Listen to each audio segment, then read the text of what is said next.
Votre Altesse,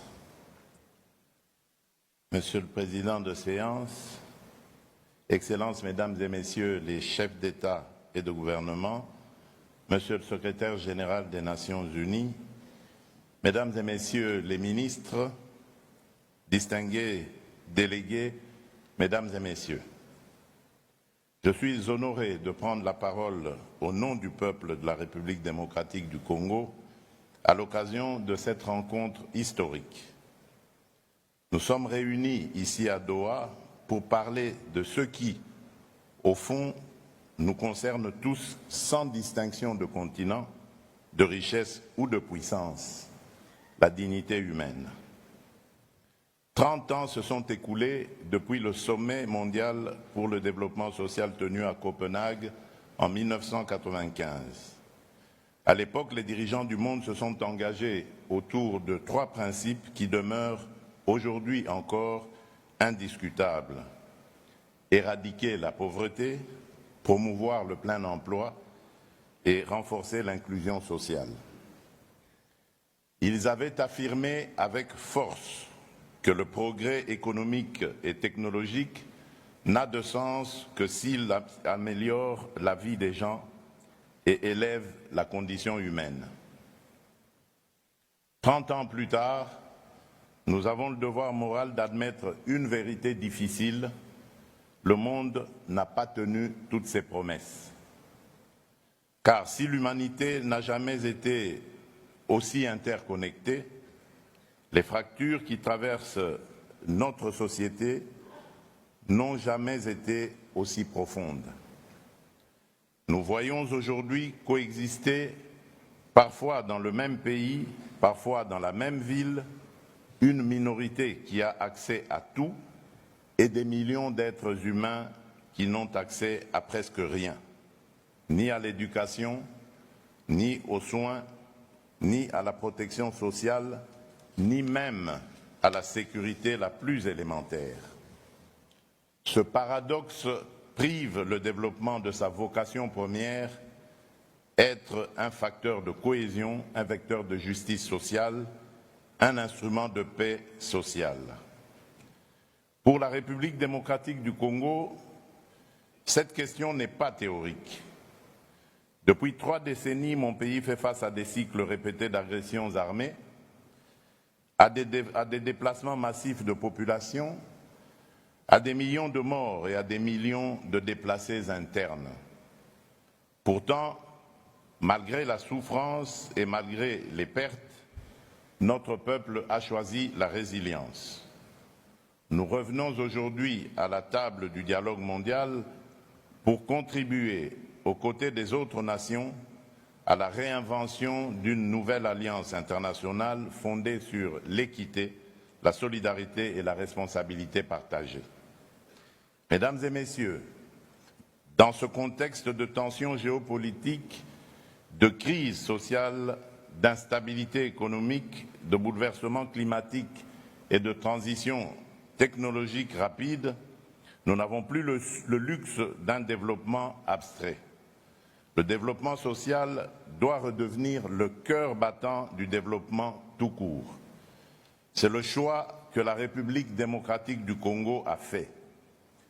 Dès le début de mon mandat, j'ai engagé le pays dans une transformation profonde de notre modèle de développement, rompre avec une vision purement extractive et centralisée pour bâtir une économie tournée vers l'humain, vers la justice sociale, vers l'égalité des chances entre territoires et vers la paix. Cette orientation repose sur 3 convictions. La dignité ne se négocie pas, l'égalité d'accès aux droits fondamentaux n'est pas un luxe, aucune paix durable n'existe sans justice sociale. Pour rendre ces principes réels et vérifiables, nous avons lancé des réformes majeures. Premièrement, la protection sociale.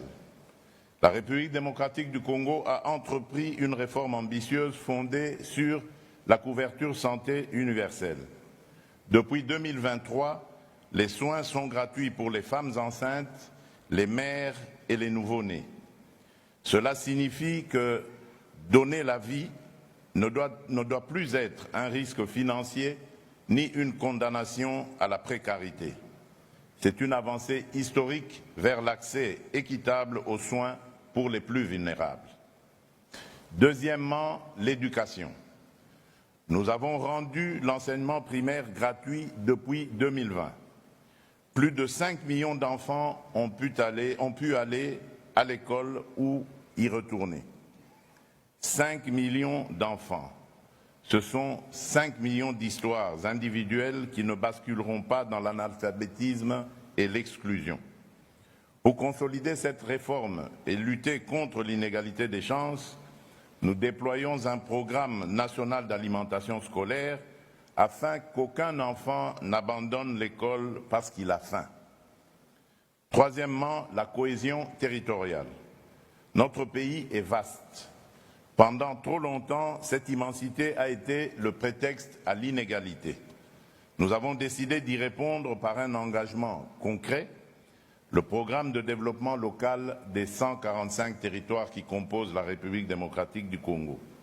Lancé en 2023, ce programme vise à reconnecter l'ensemble du territoire national et à réduire les écarts entre les centres urbains et les zones rurales. Sa première phase prévoit la construction de 2136 ouvrages publics, écoles, centres de santé, bâtiments administratifs. À ce jour, 1011 infrastructures sont déjà terminées et plus de la moitié des autres sont en cours de finalisation. Ce n'est pas un concept, ce sont des salles de classe qui ouvrent, ce sont des maternités qui fonctionnent, ce sont des services publics qui redeviennent accessibles. Mais le programme de développement local des 145 territoires n'est pas seulement un chantier de briques, c'est aussi une politique de dignité économique.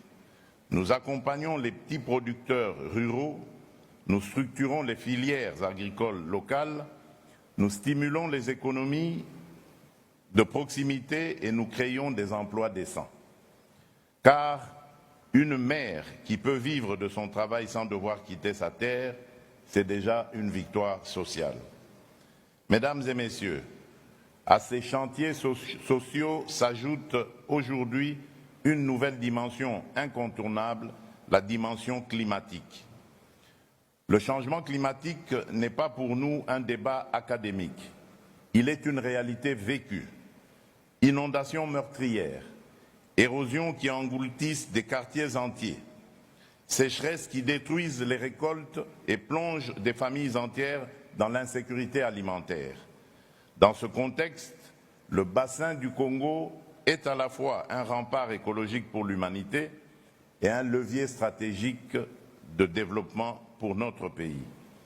La République démocratique du Congo continue d'honorer ses engagements climatiques avec sérieux, mais le sous-financement chronique de l'adaptation et de l'atténuation freine la mise en œuvre des objectifs de développement durable. Nous le disons clairement, sans justice climatique, il n'y aura pas de justice sociale durable. Nous attendons donc une transformation profonde du financement international. L'accès aux ressources vertes doit devenir plus prévisible, plus rapide et plus juste. Il ne peut pas reposer sur des conditionnalités qui punissent les pays vulnérables pour des désastres auxquels ils n'ont pas contribué. Nous plaidons pour un rééquilibrage réel entre le financement de l'atténuation et celui de l'adaptation, parce que protéger les populations qui subissent déjà les chocs climatiques est aussi urgent que réduire les émissions globales. Mesdames et messieurs, ce deuxième sommet mondial pour le développement social se réunit dans un moment charnière.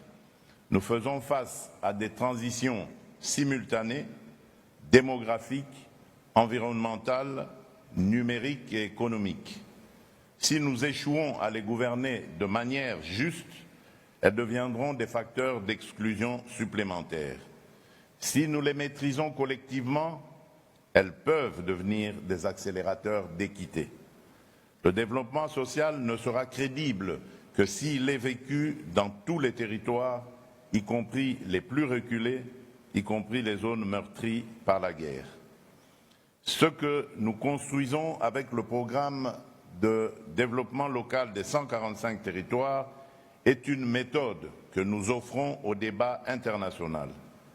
Reconnecter le pays par la santé, l'école, l'administration, l'activité économique locale et donc restaurer l'égalité républicaine dans l'accès aux droits.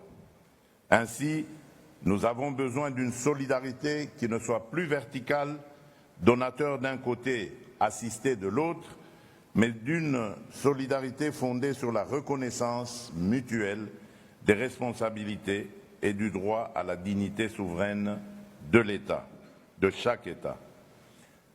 Nous l'avons dit dans nos engagements récents, la coopération internationale ne doit pas être un système permanent de dépendance.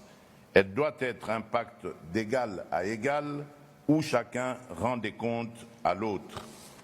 Notre ambition commune doit être que d'ici la prochaine génération, les principes de justice sociale ne soient plus seulement proclamés dans des sommets comme celui-ci, mais vécus dans la vie quotidienne de chaque citoyen en Afrique, en Asie, en Amérique latine, dans les pays du Nord comme dans les pays du Sud. Cela exige du courage politique. Cela exige de regarder en face nos contradictions.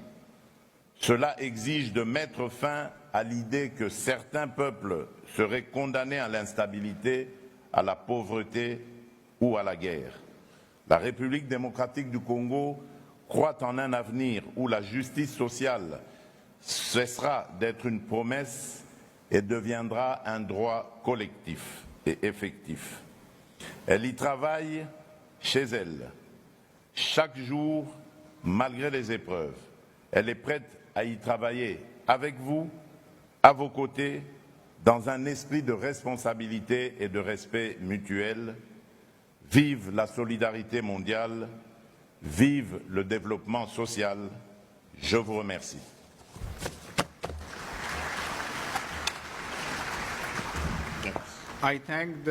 Je remercie le président de la République démocratique du Congo pour sa déclaration.